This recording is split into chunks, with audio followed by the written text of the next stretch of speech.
moi je la comprends. Maëva, elle a été trompée, au final elle a été blessée et je comprends totalement sa position. Voilà.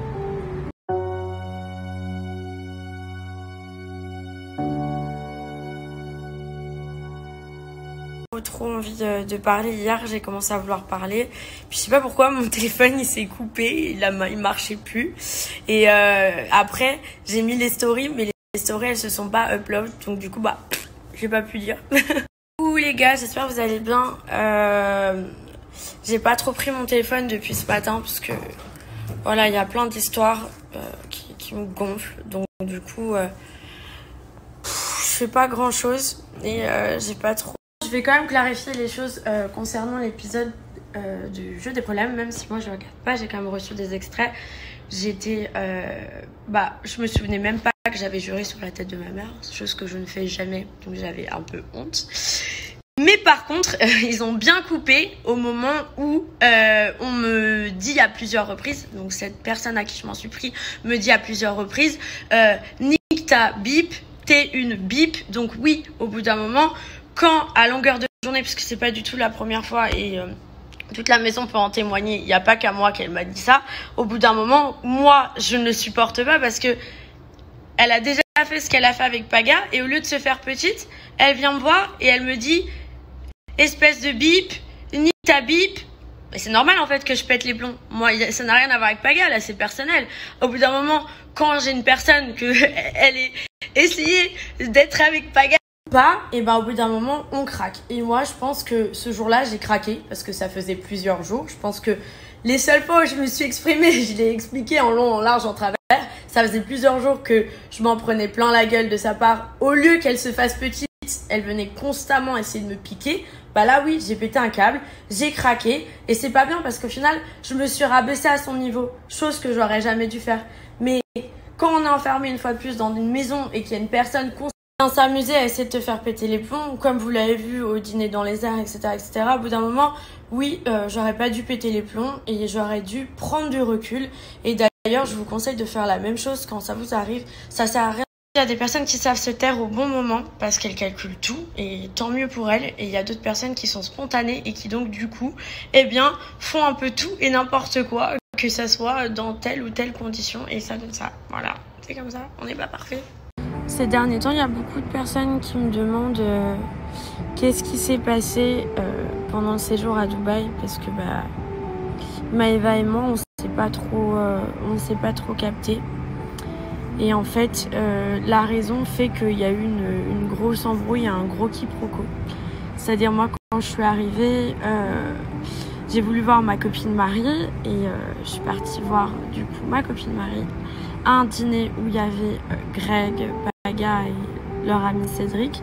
Donc Greg était avec Lila et au final Marie et Greg se sont rapprochés, Lila est partie et voilà, ils se sont rapprochés. Moi pendant plusieurs jours j'étais pas bien, je disais à Paga il faut que je le dise à Maëva, il me disait non tais-toi, je l'ai pas dit. Au final Maëva c'est arrivé dans ses oreilles complètement remixées et maintenant elle a pensé que j'avais présenté une copine à Greg alors que pas du tout. En fait je suis juste allée avec une copine au restaurant et que Greg alors qu'il était avec Lila, il a regardé sur ma copine et ça s'est fait comme ça. Et moi j'étais vraiment pas bien de cette situation, j'en avais j'étais mal à l'aise parce qu'au final Maëva c'est ma copine et Marie c'est aussi ma copine et je m'attendais pas du tout à un rapprochement de Greg et de Marie et au final ça a été complètement remixé. Elle pensait que moi j'avais fait exprès de présenter une copine à Greg, chose qui est totalement fausse parce que je trouve ça hyper respectueux. Et voilà, même si maintenant ça va mieux, on s'expliquait, y a toujours un froid et ça me fait grave de la peine parce que moi je la comprends. Maëva elle a été trompée, au final elle a été blessée et je comprends totalement sa position. Voilà. Donc voilà, ça veut pas dire du tout que j'ai approuvé la situation, ça veut juste dire que moi, Paga il m'a dit tais-toi, ne répète pas à Maëva ce qui est en train de se passer, donc forcément j'écoute mon mec et je pense que ça n'a pas été la meilleure décision parce que On dit toujours qu'on doit faire passer les copines avant les copains. Et je l'ai pas fait, j'aurais dû le faire. Et voilà quoi, maintenant la situation elle est comme ça et c'est relou. Et j'espère qu'avec Maëva, les tensions elles vont s'apaiser. Parce que voilà, c'est relou quand même. Les amis, je voulais vraiment préciser avec vous, parce que je vois beaucoup de ouais Luna qui termine Greg. Je l'ai pas du tout terminé, j'ai juste rétabli la vérité en fait, parce que je me prenais plein de messages comme quoi j'avais présenté ma copine Marie à Greg alors que c'est faux. Greg c'est pas quelqu'un de mauvais du tout, il est célibataire, il fait ce qu'il veut, c'est un concours de circonstances en fait. C'est de la faute à personne, clairement. C'est ni de la faute à Lila, ni de la faute à Marie, ni de la faute à Greg. C'est un concours de circonstances qui s'est passé comme ça. Faut arrêter tout le temps de chercher la mauvaise personne. Il n'y a pas tout le temps des mauvais en fait dans les histoires. Là, c'est juste un concours de circonstances. Lila, elle a rien demandé. Marie non plus. Et Greg, bah voilà, c'est comme ça. C'est les coups de cœur. Ça se décide pas. Voilà, il est célibataire. Il aurait pu avoir un coup de cœur pour une copine à moi dans un mall, dans la rue, à la plage, voilà, ça s'est fait. Ou pas forcément une copine à toi. Ouais, voilà, ou pas forcément une copine à moi, c'est tout. Il est célibataire et voilà, ça s'est fait comme ça. Faut pas.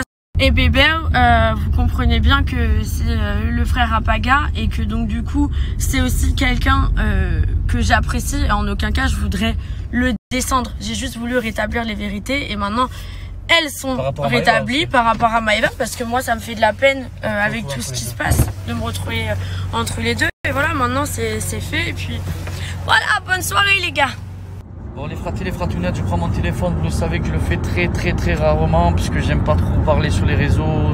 Pour moi c'est pas la vraie vie, mais voilà, je vais quand même vous dire 2-3 trucs qui se passent en ce moment entre Greg, Luna, Maëva et la fameuse Marie. Alors je vous explique, Marie qui est une copine de Luna, on a fait une soirée et Greg a eu un petit coup de cœur pour Marie, mais du coup à la base Marie était venue juste dans la soirée, pas du tout pour Greg, c'est à dire que Greg à ce moment là voilà, il est célibataire, il fait sa vie, il fréquentait une autre personne. Le problème, ce qui s'est passé, c'est qu'ils ont eu un coup de cœur tous les deux. Donc le truc qu'il y a eu, c'est que étant donné que Luna c'est l'ami de Maëva et c'est aussi l'ami de Greg et c'est aussi l'ami de Marie, donc du coup Luna s'est retrouvée en porte-à-faux par rapport à tout le monde, alors qu'au final c'est pas du tout sa faute, elle n'a pas présenté Marie à bébé. Voilà, déjà c'est catégorique. Ensuite je pense que tout le monde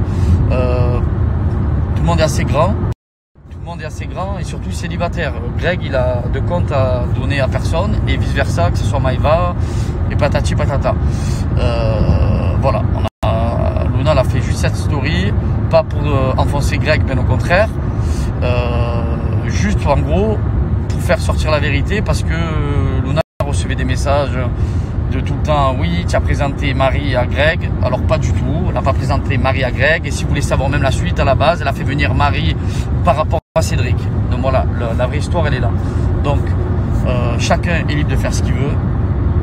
Greg est célibataire, il a de compte à donner à personne, ni à Maëva ni à personne, vice versa par rapport à Maëva. L'histoire est close, c'est que Greg est célibataire, il fait ce qu'il veut. Et dans tous les cas, ce qui est sûr et certain, c'est qu'il y a des choses beaucoup plus graves dans la vie.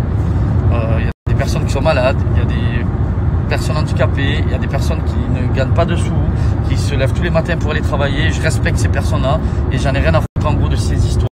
Ça prend donc des proportions, mais pour pour nada, mais pour rien, c'est nul, c'est bidon. Et comme je le répète, le plus important dans la vie, c'est le bonheur, la santé. On s'en fout du reste, des histoires de pacotille comme ça, dans tous les cas. Greg et Luna sont un peu effrités, mais c'est rien de grave. Et dans tous les cas, je prends le parti de Greg et je prends le parti de Luna, parce que les deux, ils ont raison. Luna a morflé pour rien dans l'histoire.